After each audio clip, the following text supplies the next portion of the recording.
Bien, bonjour à tous et ravi de vous accueillir pour cette visioconférence Droit d'inventaire, devoir d'inventer. Nous allons regarder ensemble les 6 préconisations qui ressortent de ce carnet de voyage pour nous projeter, imaginer demain l'avenir de nos relations avec nos voisins britanniques.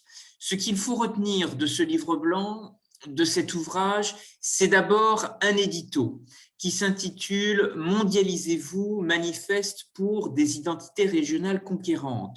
Je vous invite à vous plonger dans cet ouvrage pour découvrir ce qu'il en est. Le message fort à travers cette formule, c'est d'indiquer que les régions peuvent être de véritables laboratoires et même redevenir des comptoirs dans la mondialisation des échanges. Vous savez que Londres est un formidable tremplin pour des identités régionales conquérantes. Il existe une forte représentation de clubs, de réseaux, d'associations extrêmement actives, les Alsaciens de Londres, les Corses de Londres, qui célèbrent chaque année une messe dans l'abbaye de Westminster en référence à Paoli, un grand philosophe corse des Lumières, mais il y a également les Gascons, les Bretons, les Normands qui sont également fortement représentés et qui composent ces diasporas extrêmement actives dans la capitale londonienne, dans son bouillonnement créatif, dans son rôle de premier plan de capitale culturelle et financière du monde anglophone, à seulement 1 heure d'avion de nos côtes. Et donc, le Brexit aujourd'hui, cette nouvelle frontière que nous vivons, est peut-être l'occasion de repenser la façon dont les régions vont devoir aussi façonner de nouvelles coalitions créatives. Et vous avez ici les 6 recommandations qui sont ressorties de ce carnet de voyage, Brexit, droit d'inventaire, devoir d'inventer. D'abord, encourager un droit à l'expérimentation, extrêmement important, surtout que c'est une dynamique. Ce droit à l'expérimentation peut fortement relancer la coopération transmanche et en particulier reposer sur le modèle qui fonctionne plutôt bien, le modèle alsacien du Rhin supérieur, qui est une dynamique transfrontalière extrêmement intéressante qui associe à la fois allemand et français, mais ajoutons aussi la Suisse. Ce qui montre qu'on peut effectivement créer un corridor extrêmement intéressant de collaboration, d'expérimentation, de fertilisation croisée, puisque c'est de là aussi que naissent des projets et germent des idées d'avenir. Et finalement, ce droit à l'expérimentation, ce qu'il a aussi beaucoup permis en Alsace, c'est de dresser Alsace, région transfrontalière, la liste des distorsions de réglementation et de normes qui entravent les entrepreneurs et les porteurs de projets innovants pour mener des activités de part et d'autre de la frontière. Et donc, en suscitant des propositions d'harmonisation, il est possible de rendre finalement la mobilité des travailleurs, des talents, mais aussi des capitaux et des marchandises beaucoup plus flexible et encourager des opportunités de développement soutenues et des transferts d'innovation beaucoup plus fluides entre les territoires et les frontières. C'est pourquoi l'une des deuxièmes recommandations, c'est aussi d'encourager peut-être une étude sur la mise en place d'un Hyperloop transmanche.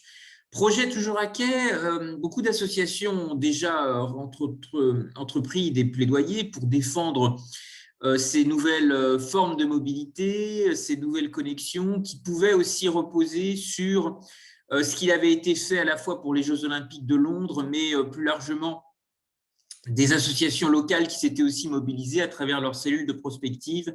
Et je pense en particulier à Opal Link qui avait vraiment proposé l'idée très complète d'un métro transmanche entre le Kent qui manque de main-d'œuvre et les Hauts-de-France qui ont beaucoup de talents, de compétences à offrir avec des territoires de friches industrielles en mutation, en transformation et qui ont aussi des savoir-faire et une reconversion à stimuler dans les services ou dans de nouvelles activités. Coopération intéressante aussi à encourager sur le point de vue de l'enseignement supérieur et de la recherche, puisque un modèle de pôle universitaire transfrontalier pourrait aussi voir le jour, d'autant que vous savez que les frais de scolarité, le coût des études au Royaume-Uni est extrêmement cher, et les régions françaises ont un potentiel exceptionnel d'attirer des étudiants, d'attirer des chercheurs, d'attirer des doctorants qui pourraient effectivement développer ensemble des compétences de demain. C'est ce qui a pu notamment se mettre en place avec l'Université de Bretagne Sud dans la cybersécurité, en mobilisant des nations anglophones du Commonwealth, ce qui a permis de mettre en place des accords d'échange avec le Qatar. Et puis finalement, regardez comment les îles anglo-normandes aussi pourraient être fortement impliquées dans cette dynamique. Sur les formations universitaires, mais peut-être aussi le domaine des arts et du design. Prenons l'exemple de l'École européenne supérieure d'art de Bretagne, l'ESSAP, qui, avec son campus à Rennes, mais aussi dans d'autres capitales bretonnes, entend justement encourager le bilinguisme et les fertilisations croisées. Alors, il y a plusieurs pôles d'affaires extrêmement pionniers et qui animent les échanges dans la mondialisation.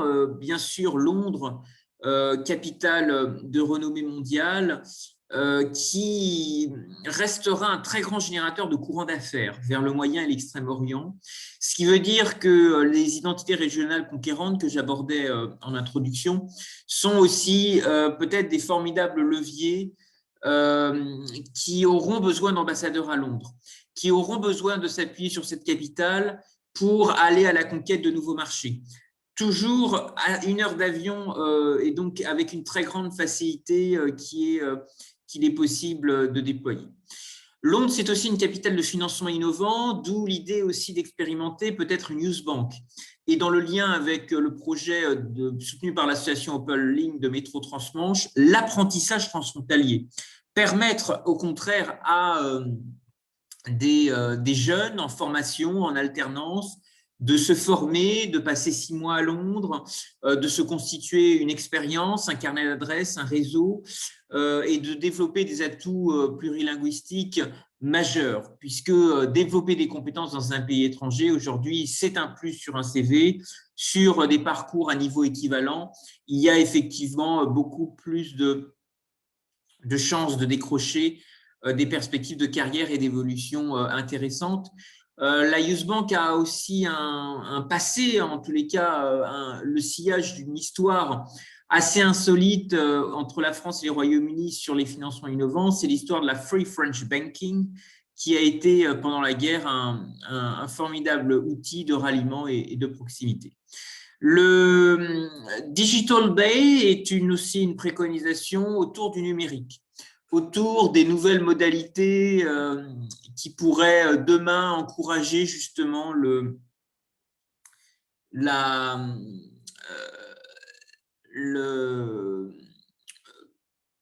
partage de connaissances dans la société numérique de demain.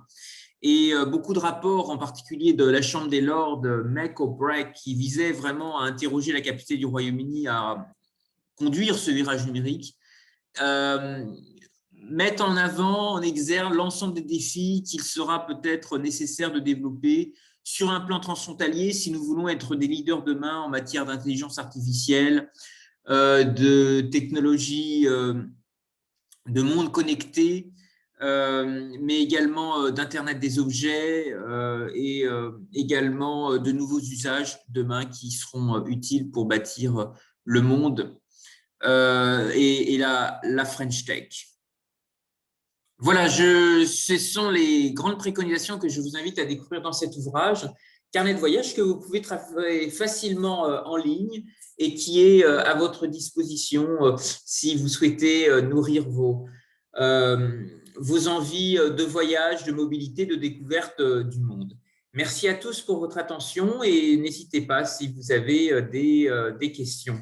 Je reste à votre disposition. Le micro, vous pouvez utiliser le micro de votre ordinateur ainsi que la bulle de discussion si vous souhaitez faire part de vos remarques. Merci à tous.